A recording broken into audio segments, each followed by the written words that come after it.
In today's battlefields, small and inexpensive drones have become one of the most disruptive tools of modern warfare. From Ukraine to the Middle East, unmanned aerial systems ranging from modified commercial quadcopters to military-grade loitering munitions have proven that they can cause disproportionate damage at minimal cost. They can strike ammunition depots, target armored vehicles, and even overwhelm air defense networks through massed swarming tactics. Traditional air defense systems such as Patriot, NASAMS, or IRIS-T are highly capable, but they are far too expensive to be used against drones costing only a few $100s. This imbalance between cost and effect has left militaries searching for an answer. Before we dive deeper into this subject, if you find this type of serious defense analysis valuable, please support the channel by subscribing, sharing, and enabling notifications, so together we can continue to expand this community of strategic insight. The dilemma is clear. Militaries cannot afford to shoot million-dollar missiles at $1,000 drones. Guns and autocannons are cheaper, but they are often limited in range and effectiveness, especially against drones flying higher, faster, or in coordinated groups. Short-range missiles such as Stinger, Mistral, or Sweden's own RBS-70NG can take down drones, but their cost per shot is still too high to justify using them against the mass proliferation of cheap aerial threats. This has created a dangerous dead zone in modern air defense, a gap where neither guns nor expensive missiles are truly optimal. It is precisely in this gap that Saab has positioned its new solution, the Nimbrix missile. Unveiled in late August 2025, Nimbrix represents a new generation of counter-UAV weapons. It is the first missile Saab has designed specifically with drones in mind.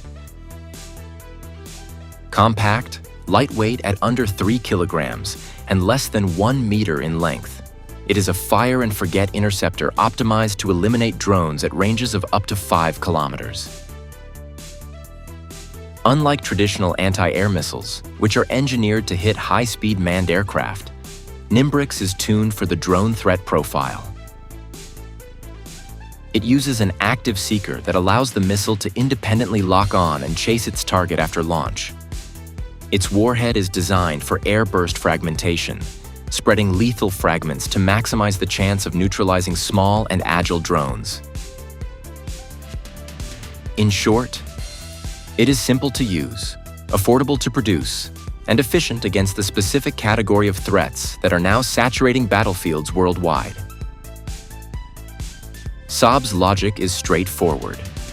If drones are cheap, then counter-drone weapons must be cheap as well.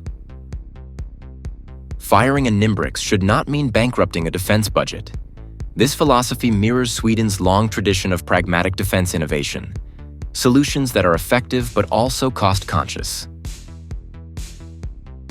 In practice, Nimbrix is expected to cost only a fraction of larger surface-to-air missiles, making it feasible to deploy them in large numbers, and thereby creating the density required to stop swarms of drones before they can overwhelm critical assets. Equally important is the missile's flexibility in deployment. Saab designed Nimbrix to be launched from multiple platforms. A soldier with a simple tripod, a vehicle-mounted launcher, a naval vessel, or potentially even from unmanned aerial vehicles themselves. This versatility makes it an attractive option for both regular armies and nations with more limited defense budgets. In Swedish trials, even conscript soldiers with only basic training were able to operate Nimbrix effectively, proving its ease of use. In an era where mobilization of reserves and rapid integration of civilian volunteers is becoming part of modern defense planning, this simplicity is a critical advantage. From a doctrinal perspective, Nimbrix is not intended to replace existing systems but to complement them. It is the missing piece that fills the cost-capability gap between autocannons and sophisticated V-shored missiles. In a layered defense strategy, long-range SAMs target high-value aircraft and cruise missiles. Medium systems cover manned aircraft and helicopters, while Nimbrix sits at the short-range tier, specializing in drones. In NATO's Baltic and Eastern European front lines, where Russia has employed massive numbers of unmanned systems, such an additional layer could mean the difference between losing vital infrastructure and holding the line. Saab also embraced a spiral development approach with Nimbrix. The initial variant features an active seeker, but future upgrades may add infrared seekers, improved warheads, or extended range through boosters.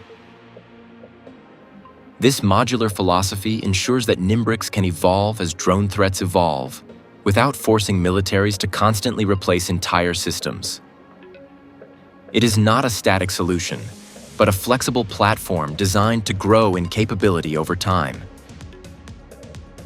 The global market potential for Nimbrix is substantial. Saab plans to showcase the missile at DSEI 2025 in London, one of the world's largest defense exhibitions. The timing is deliberate. Every military currently grappling with drone swarms will be watching closely. Likely customers include Eastern European nations such as Poland, Lithuania, and Ukraine, which urgently need affordable tools to counter Russia's massed UAV tactics. In the Middle East, states facing constant drone harassment from non-state actors may also see Nimbrix as a valuable option. In Asia, countries like Thailand or the Philippines, already Saab customers or potential partners, could be enticed by its cost-effectiveness.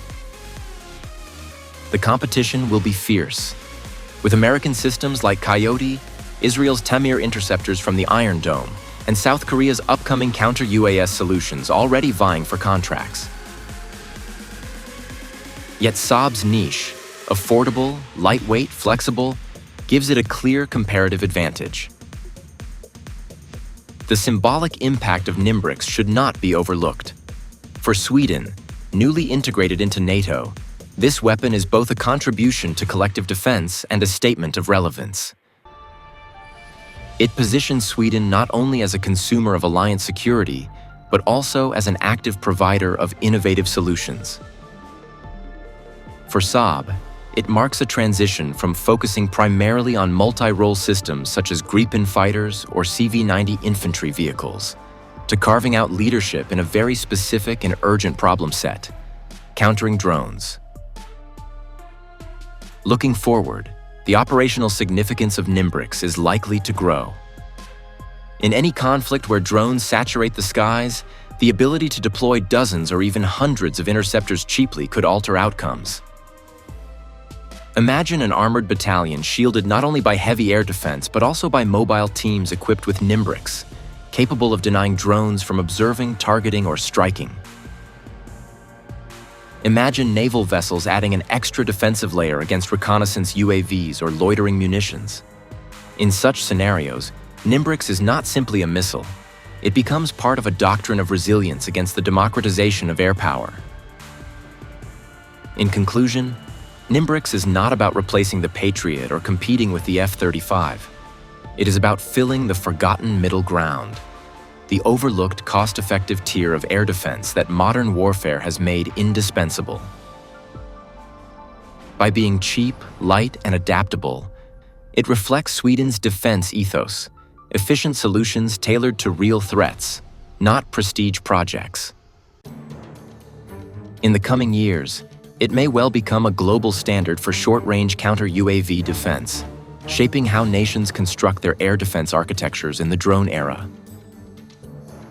If you would like to see more in-depth analysis of systems like Nimbrix and understand their broader strategic impact, please support the channel by liking, subscribing, and turning on notifications. Your engagement ensures that we can continue to deliver serious, independent defense commentary for a growing global audience.